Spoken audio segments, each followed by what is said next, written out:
Hi, I'm Rich Fink with the Western Loudon Art Studio Tour, and I am lucky enough today to have a wonderful jeweler and metal smith on here, which is Meredith Hilt. And Meredith, how are you doing today? I'm excited to be here. It's exciting to be interviewed.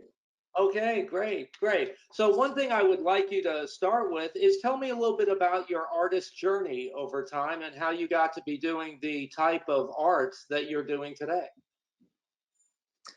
Wow. I've always been an artist. I knew what I wanted to do ever since I was a little kid. I knew I was going to be an artist. There was never any question. And I ended up going to art school to be a graphic designer, commercial artist. But I've always been a jewelry crazy buff. And once the internet started to explode, I found out that, wow, I could find lessons on how to do this. And so I was pretty much self-taught and started working with wire and beading and that type of stuff, and then got into soldering and sawing. And now I'm mostly doing the metalsmith type stuff. Though as a typical artist in this area, I kind of have all these different areas I go into. I do a little bit of the polymer clay. I do a little bit of special effects. I'm a face painter, so I kind of do a little bit of everything. But what I'm known for mostly in Loudon is jewelry and metalsmithing. So for your unique designs that you have in jewelry and metalsmithing, what type of things are inspires you? Nature. I'm very much into nature and animals. My family, we personally have 17 pets, from horses all the way down to a hedgehog. So that's what really appeals to me. Oh, well, you've got me beat. We only have seven pets, so you know. Okay, so when you're looking at animals and you're getting inspiration from them, do you ever uh, use photography to kind of save that moment and then look at it later as you're designing, just what kind of technique do you use, working? Uh, Um, I guess sometimes I am inspired by things. Sometimes I'll see something like even in wallpaper or a carpet that's caught my interest, and I thought, well, that's kind of neat. I wonder if I can duplicate that in metal. uh, But most of it is, I think a lot of it just comes out of my mind. I'm just kind of, a lot of times a piece will start out one way and I tweak it so many times, it ends up completely different than what I had anticipated. yeah, okay, well that's creativity for you, right? Okay, how has your technique changed? And I would also like to know, are you working on a collection now that's different than before, or what's been going on? Right now I'm playing with polymer clay. How can I mix polymer clay into, my metal pieces? So, Yeah. you and then I'll take a complete turn around, and then, like I said, I was doing special effects. So, Okay. Okay. I would like to bring out the three images that I have from your 2020 artist thing and have you talk about them a little bit. Okay. certainly. Okay. All right.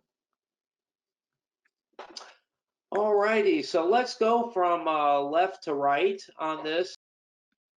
Yeah, the two pieces are that the base is sterling silver, and I Uh-huh. start with sheet and wire, and then I hand cut them and then solder them together. So, Oh, and the pieces, the blue pieces in them happen to be glass, and they are, my sister Elizabeth Cressup is a fused glass artist, and those are pieces that she created, the blue parts, and that's glass. And then I put a wrapping around them and kind of tweaked them in the sterling silver with the sheet and the wire. oh, okay. Okay. Now, in this one, you've got two blue things, and is that green matched next to it on the bigger piece? I beg your pardon? Oh, that is one piece of glass, the Oh, two really? together. Oh, Yeah, okay. she fused them. Yeah, she fused them together. So that is actually one piece. And then it's got a bracket around it. Oh, And okay. then like the wire swirl. Oops, sorry. My Yeah. cat, sorry. Well, we're gonna get all the way to the right to look at the pendant of the cat, because as soon as I saw that, I knew that spoke of you, and your love for your feline friends. But let's before we get there, let's go over to the pieces with the two pendants and the earrings. Now on the bigger pendant, what kind of a stone is that? That is actually turquoise. It's a type of turquoise, which is Wow. really interesting because turquoise comes in a lot of different types, and that Uh-huh. is a piece of turquoise. And that is again a sheet of metal. Um, and what I did was I hand cut it with a saw, a Uh-huh. jeweler's saw, and it's got like a blade in it, and then you could tighten it down with screws.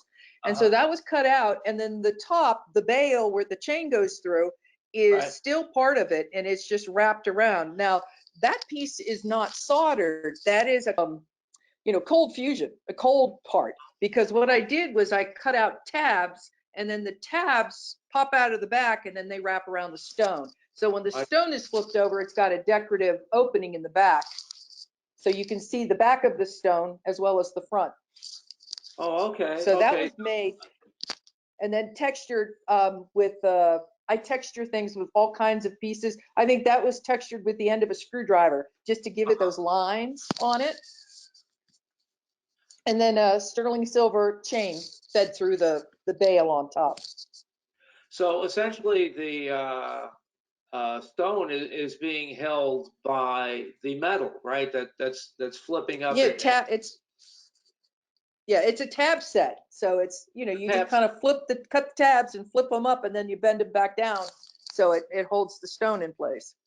Okay.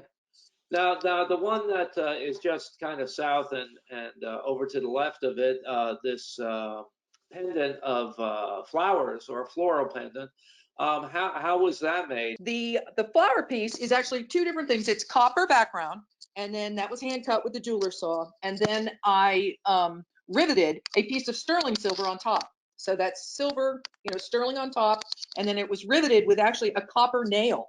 So Oh, you drill a hole between the two pieces, you fit the nail through, you flip it over, and then I have this, it's handy dandy little trick. It's a gift card with a hole drilled in it. You lay that down, and then you cut the excess nail off. You take the card away, and then you take a small, like a tack hammer, and then you flatten it, and then it makes a rivet head, and that's what holds the two pieces together.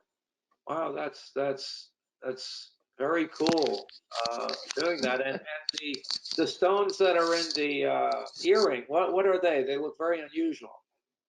Actually, those are glass. They were done, with a hot glass with some beads. And actually, I got those online. I ordered them from a glass artist on eBay, Uh-huh. and she had designed them. They do them with rods and glass, and it's what they call hot glass, and they do it with a torch. So it's really interesting. And they are hanging on copper. So it was copper wire that I looped at the top, and then you feed the bead on, and then you pull the bead back, and then I have a planishing hammer that's a very smooth hammer, and you hammer it until the metal becomes flat, and it makes that circle like a spoon, and then that keeps the bead from falling off.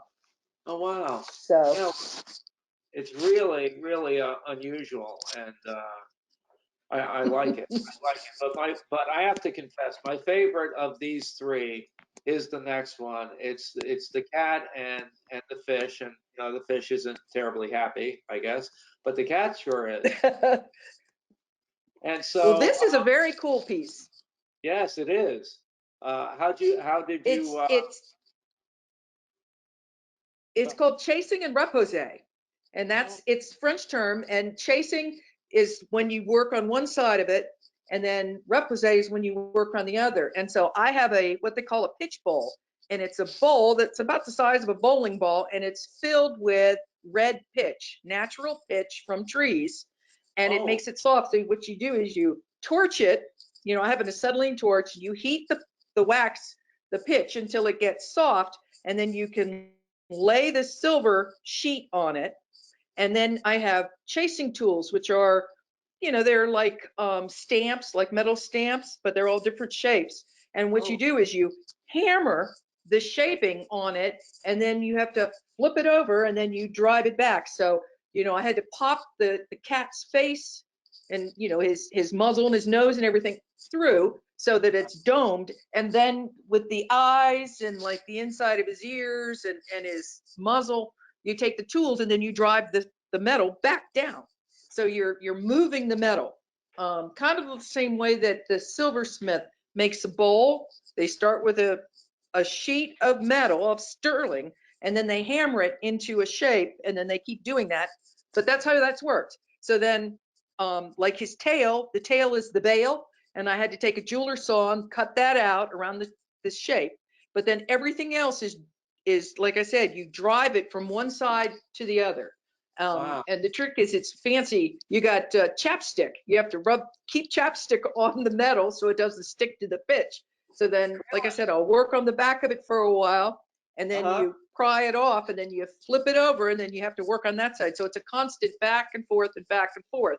And I love doing chasing and repose. But the problem is people don't understand how much work Oh, goes yeah. into that, because all of that was, you know, I have a little hammer, tap, tap, tap, tap, tap, that Right. type of thing. So now I the mean, interesting thing about metal too is metal is it gets hard.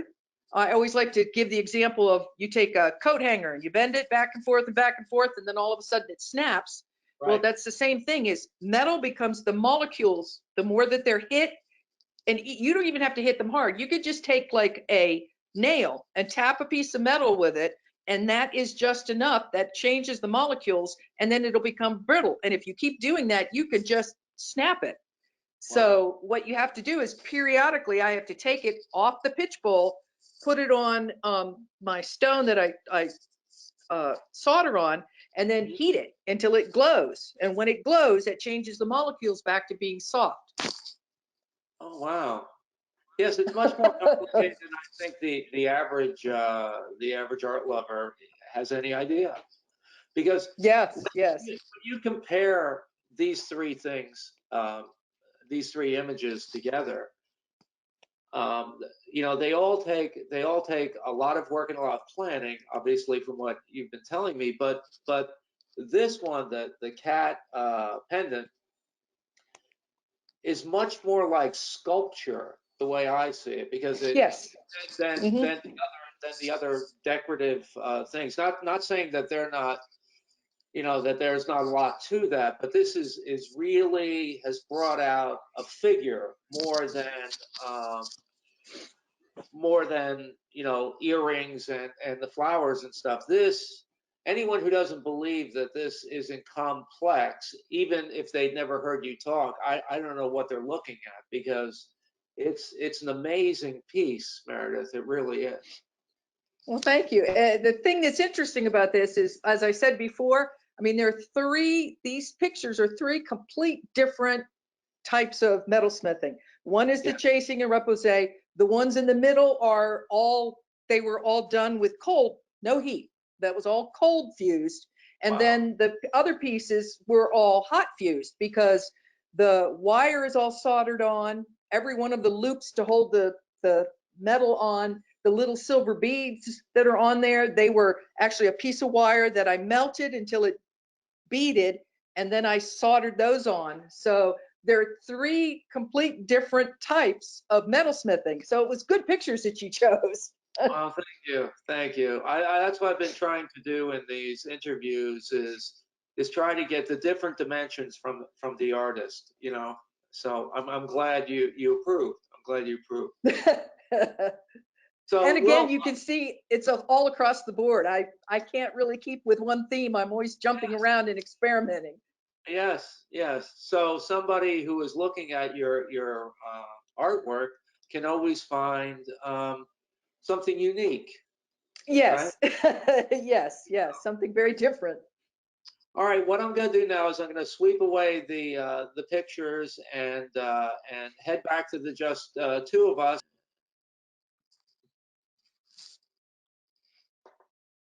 And there we are. We're back. We're good. Okay, Yes. so yeah, so those were three excellent pieces, Meredith, and thank you for explaining the way that you created and manufacturing them. I think it's something that the viewers here will really really enjoy. What I'd like to do now is for you, because there's going to be a lot of people who want to see more of your art, and of course, hopefully, buy a lot of it. And so, if you could just give me your connections to social media marketing and their websites or whatever, that would be great. Well, thank you. It's pretty easy. My website is meredithhiltdesigns.com, and all of my social media connections are the same, Meredith Hilt Designs. Oh, okay. So Facebook, Instagram, if you want to find some YouTube, it's all under, you just do a search, Meredith Hilt Designs, should come right up. Okay, so it's all the same. It's all the same then, right? All the same, easy. Well, that makes it easy. That makes it easy. Well, thank you, Meredith. Thank you very much for allowing me to interview you today. And I hope Thank you. Oh, you're welcome. You're welcome. It was a lot of fun.